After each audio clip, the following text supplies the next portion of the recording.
పోవడం ద్వారా వచ్చే దుష్ఫలితములన్నీ కూడా ఈ వ్రతకథలో చెప్పబడి ఉంటుంది. భక్తిగా శ్రద్ధగా వినండి. ఒకనొక సమయశారణ్య అరణ్యంలో తన యొక్క రాజ్యమంతా కోరుకున్నట్టు ధర్మరాజు, చంద్రవంశానికి చెందిన ధర్మరాజు గారు అరణ్యవాసం చేస్తూ ఆ సౌనకాది మహాముని ఉండేటువంటి యొక్క నైమిషారణ్యానికి చేరుకున్నట్టు. చేరుకుని అక్కడ సూత మహర్షికి నమస్కరించి, అయ్యా నేను నా దాయాదుల చేత ఉండేటువంటి సమస్తమైన రాజ్యమంతా కూడా కోల్పోయాను, కాబట్టి నాకు మళ్ళీ నా యొక్క రాజ్యం తిరిగి వచ్చే విధంగా ఉండేటువంటి సంతోషంగా ఆనందంగా సుఖంగా జీవించేటువంటి విధంగా ఏదైనా వ్రతాన్ని నాకు చెప్పవలసింది అని చెప్పి సూత మహర్షి నమస్కరించి అడిగారు. అడిగేటప్పటిగా సూత మహర్షి ఇలా అంటున్నారట, నాయన కలియుగే సత్యం నారాయణం దేవం వాంఛితార్థ ఫలప్రదం. ఎలా అయితే సత్యనారాయణ స్వామి వ్రతము వ్రతకల్పంలో మనకి 108 రకాల పైన వ్రతములు ఉన్నాయి.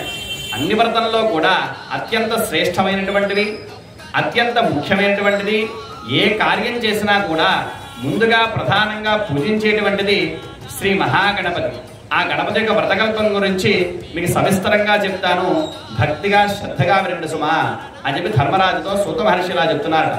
నాయనలారా, దీన్ని భాద్రపద శుక్లపక్ష చవితి నాడు అంటే చతుర్థి నాడు అంటే వినాయక వ్రతం రోజున ఎవరైతే నిశ్చలమైన భక్తితో ఈ యొక్క గణపతిని అర్చన చేస్తారో వారికి మనస్సులో ఉండే సమస్తమైన కోరికలన్నీ నెరవేరుతాయి, సుఖాలన్నీ కూడా వస్తాయి.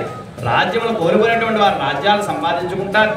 ఎవరికైతే సంతానం లేదో సంతానం కలుగుతుంది, వివాహం కాని వారికి వివాహం కలుగుతుంది.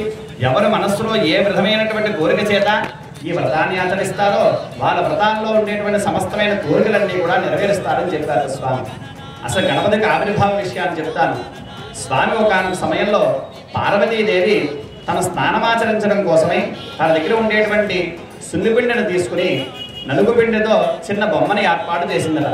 చేసి అది చాలా బహు అందంగా వచ్చేటప్పటికల్లా దానికి ప్రాణప్రతిష్ఠ చేసి ఆ యొక్క కుమారుడికి చెప్తోందట, నాయనా నేను పార్వతీదేవి, నీ యొక్క తండ్రిగా అయినటువంటి పరమేశ్వరుడు సాయంకాలం వేళ కైలాస పర్వతానికి వచ్చేటువంటి సమయం అయింది, కాబట్టి ఆయన పూజాధికములకు కావాల్సిన సంభారణ కూడా ఏర్పాటు చేయడం కోసమే నేను స్థానమించడానికి వెళుతున్నాను. కాబట్టి నువ్వు ఏ పరపురుషుల్ని కూడా కైలాసం లోపలికి రానివ్వకుండా నువ్వు లోపల అక్కడ ద్వారపాలకు అక్కడ రక్షించాలి సుమా అని చెప్పి ఆ పిల్లవాడికి కొంత బాధ్యతని అప్పచెప్పిందట. అప్పచెప్పిన తర్వాత పార్వతీదేవి లోపల బయటకు వచ్చిందట. బయటకు వచ్చి చూసేటప్పటికల్లా ఆ బాలుడు చనిపోవడం చూసిందట. రక్తరాము అక్కడ ఏరులే పారడం చూసిందట. చూసేటప్పటికల్లా పరమేశ్వరుడు ఎలా అందట, అయ్యా ఇప్పటిదాకా మనకు సంతానం లేదు కదా, ఆ పిల్లవాడిని పెంచుకుని సంతానంగా భావించి ఆ పిల్లవాడిని పెంచుకుందామని అనుకున్నాను. అటువంటి బాలుని మీరు వధించి నా దుఃఖానికి కారకులయ్యారు కదా అని చెప్పి బాధపడుతోందట పార్వతీదేవి. ఆరేటప్పటికల్లా పరమేశ్వరుడు అన్నట, ఏమీ బాధపడకు, అతను ఎలా అయితే వధించబడ్డాడో అతను మళ్ళీ పునర్జీవాన్ని తెప్పించేటువంటి బాధ్యత కూడా నేనే తీసుకుంటానని చెప్పి పరమేశ్వరుడు అన్నట తన దగ్గర ఉండే ప్రమథగణాలందరినీ కూడా కైలాస పర్వతానికి పిలిచాట. పిలిచి మీరు దండకారణ్యంలోకి వెళ్ళండి, ఆ అరణ్యంలో ఉత్తరం వైపు శిరస్సు పెట్టుకుని ఆ యొక్క జంతువు యొక్క శిరస్సును ఖండించి తీసుకురావాల్సిందిగా అని చెప్పి ఆదేశించారట పరమేశ్వరుడు. సరే, స్వామివారు చెప్పిన ఆదేశానుసారంగా ఈ ప్రమథగణాలన్నీ కూడా అరణ్యంలోకి వెళ్ళి చూడగా ఒక గజము అంటే ఒక ఏనుగు ఉత్తరం వైపు శిరస్సు పెట్టుకుని నిద్రిస్తూ ఉన్నదట. అందువల్ల ఆ యొక్క శిరస్సును ఖండించి తీసుకువచ్చి పరమేశ్వరుడికి ఇవ్వడం జరిగిందట. జరిగేటప్పటికల్లా ప్రతిష్ఠ చేశాడు. ఎప్పుడైతే ప్రాణప్రతిష్ఠ చేశాడో ఆ అబ్బాయి లేచి కూర్చున్నట్ట స్వామివారికి అమ్మవారి ఇరుగి కూడా నమస్కారం చేశాడట. గజము యొక్క శిరస్సుని అంటించడం ద్వారా గజాననుడు అనేటువంటి నామధేయం ఆ యొక్క స్వామివారు ఆ పిల్లవాడికి ఇవ్వడం జరిగింది.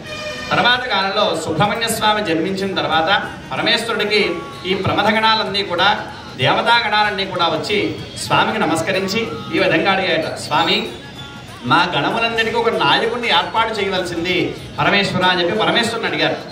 అడిగేటప్పటికల్లా పరమేశ్వరుడు నాట నాకు ఇతనికి గణాధిపత్యాన్ని ఇస్తాను సుమా అని చెప్పి స్వామివారు ప్రతిజ్ఞ చేశారు. ఆ మాట ఎప్పుడైతే విన్నాడో సుబ్రహ్మణ్య స్వామి వెంటనే వేగంగా తనకు మయూర వాహనం అంటే నెమలి వాహనం ఎక్కి అత్యంత వేగంగా వెళ్ళిపోయేట గణపతి సుబ్రహ్మణ్య స్వామి. సరే, గణపతి అనుకున్నాట నేనా మూషిక వాహనం మీద పెడతాను, నేనా లంబోదరుణ్ణి, నేను ఇటువంటి దాన్ని ఎలా చేయగలను అని అనుకున్నవాడే ఆయన అనుకున్నాట నాకు ఎటువంటి స్వార్థ బుద్ధి లేదు, నాకు ఎటువంటి ఫలం మీద అపేక్ష లేదు.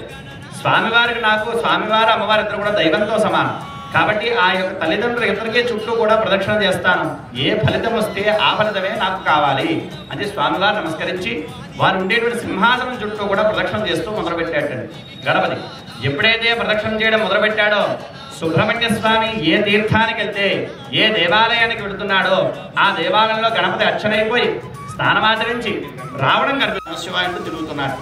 తిరిగేటప్పటికల్లా అప్పుడు అనుకున్నాడు సుబ్రహ్మణ్య స్వామి, అయ్యో అన్నగారు నాకన్నా అగ్రజుడు, పెద్దవాడు, చాలా సూక్ష్మమైన బుద్ధి చేత పార్వతీదేవి పరమేశ్వరు ఇద్దరు కూడా ఉండగా వాళ్ళిద్దరు చుట్టూ ప్రదక్షిణ చేస్తే తల్లికి తండ్రికి నమస్కారం చేసిన వాళ్ళ చుట్టూ ప్రదక్షిణ చేసిన భూమండలాల చుట్టూ వచ్చినటువంటి అంత ఫలితం వస్తుంది కదా. ఆ విషయాన్ని గ్రహించలేకపోయానే. అన్నగారైనటువంటి వారు అగ్రజుడైనటువంటి గణపతి దాని గురించి గ్రహించారు కాబట్టి ఆయనకే గణాధిపత్యాన్ని ఇవ్వాలని చెప్పి అప్పుడు నిర్ణయం చేసుకుని సుబ్రహ్మణ్య స్వామితో సహితంగా పార్వతీ పరమేశ్వరుడు కూడా ఆ గణపతికి గణాధిపత్యాన్ని ఇచ్చారు. ఎప్పుడైతే విఘ్నేశ్వరుడు గణాధిపత్యం ఇచ్చారో గణములన్నింటికి అధిపతి కాబట్టి ఆయన పేరు గణాధిపతిగా ఆయన పేరు వచ్చింది. తర్వాత కాలంలో స్వామివారి వ్రతాన్ని ఎవరు చేశారయ్యా అంటే శ్రీకృష్ణ పరమాత్మతో సహితంగా ఈ వ్రతాన్ని చేశారమ్మా. ఆ వ్రతవృత్తాంతం చెప్తాను భక్తిగా శ్రద్ధగా. తర్వాత కాలంలో